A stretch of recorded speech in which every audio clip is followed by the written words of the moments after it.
Young Sufiyan Pathan, उनका मैं स्वागत करता हूँ। तो आम्ही आलेलो आहोत। मदनी चॅरिटेबल ट्रस्ट ही एक सामाजिक संस्था आहे। गेल्या 11 वर्षापासून आपल्या सांगली जिल्ह्यात व महाराष्ट्रात कार्यरत आहोत। मदनी चॅरिटेबल ट्रस्ट या संस्थेची संकल्पना अशी होती, ह्यांनी एक धर्मगुरू आहेत, मला धार्मिक शिक्षण देण्यासाठी मी यांच्याकडे जात होतो, सुरू केले होते। 5-5 किलो राशन किट आम्ही बनवून एक सुरुवातीला आम्ही 10 लोकांपर्यंत पोहोचलो होतो। आज 2026ला अशी परिस्थिती झाली की आमच्या रेकॉर्डला आणि कलेक्टर साहेबांच्या आयुक्तच्या रेकॉर्डला 15,000 किट आमचे नोंद झालेले आहेत। कोरोना असो किंवा महापूर असो, त्यानंतर काम करत असतात। राईट टू एज्युकेशन नावाची जी स्कीम आहे, त्या स्कीमच्या अंतर्गत आम्ही हजारो कुटुंबांना मोफत शिक्षणासाठी आम्ही ही योजना त्यांच्यापर्यंत पोहोचवलेली आहे। पूर्व आणि हुशार मुलं असतात त्यांच्यासाठी आम्ही एक त्यांना फुलाची पाकळी, त्यांना पुस्तके, त्यांना वह्या असे साहित्य आम्ही प्रत्येक वर्षी वाटप करत असतो। सामाजिक क्षेत्रात असंच काम करत असताना शांतता व सुव्यवस्था राखण्यासाठी आमचा मोठा वाटा आहे असं म्हणण्यात हरकत नाही। कारण आपले जे कोल्हापूर परिक्षेत्रातले पोलीस महानिरीक्षक सुनील पुलारी सर यांच्या मार्गदर्शनाखाली जेव्हा अशी परिस्थिती उद्भवल्यानंतर आमच्या लक्षात आल्यानंतर आम्ही सांगली जिल्ह्यातील 70हून अधिक धार्मिक स्थळांना मोफत सीसीटीव्ही आम्ही प्रदान केलेला आहे, काम केलेलं आहे। त्यानंतर विशालगडचा जे मुद्दा आहे, विशालगडाबद्दल आपण जरा त्यांना संबोधित करा।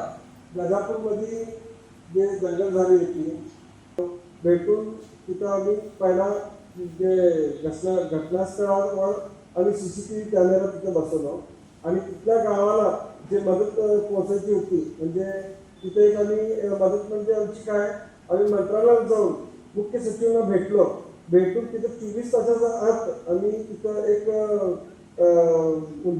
पोलीस चौकी उभी केलं तिथं आणि ते आजपर्यंत उभी आहे।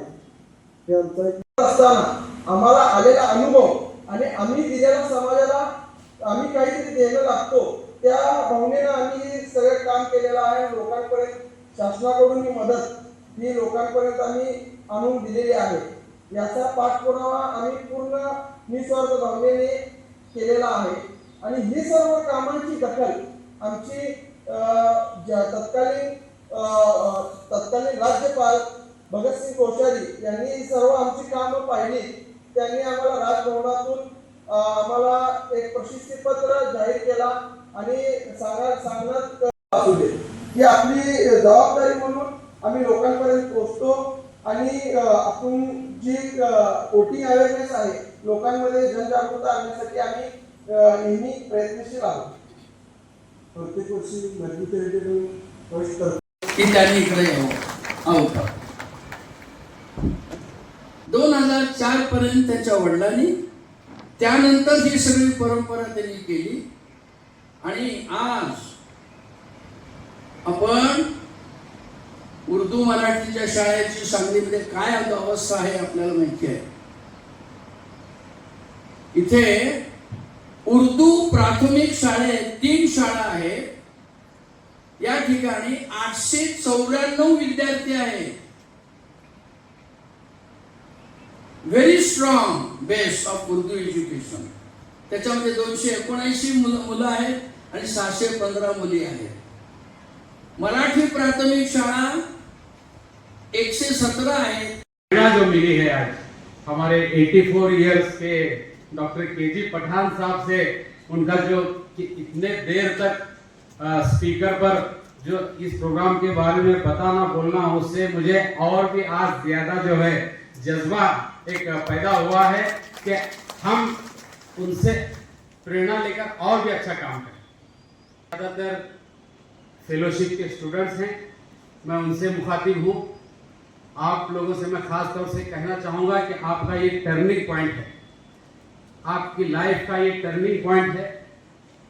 आप जब भी अपनी तरक्की का सोचें तो जो मेरिटोरियस स्टूडेंट्स हैं, जिन्होंने नीट हासिल किया, जिन्होंने JEE में टॉप किया, उनको पढ़ें, और जिन्होंने आज तरक्की की राह पर हैं ऐसे लीडर्स को पढ़ना चाहिए। मैं एक मिसाल आपको देना चाहूँगा। जिस लाइट के नीचे हम लोग बैठे हैं, एडिसन, थॉमस एडिसन, इंसान कितनी बार कोशिश कर सकता है? 1 बार, 2 बार, 3 बार, 4 बार, 5 बार, 6 बार, 10 बार, 15 बार, 20 बार। वो लाइट को बनाने के लिए उन्होंने 10,000 मर्तबा प्रयोग किया। उनका जो एक्सपीरियंस था, 10,000 मर्तबा वो फेल हुए तो भी जो है अपना काम रुकाए नहीं। आखिर आज हम उनकी कामयाबी के साथ इस लाइट के नीचे बैठे।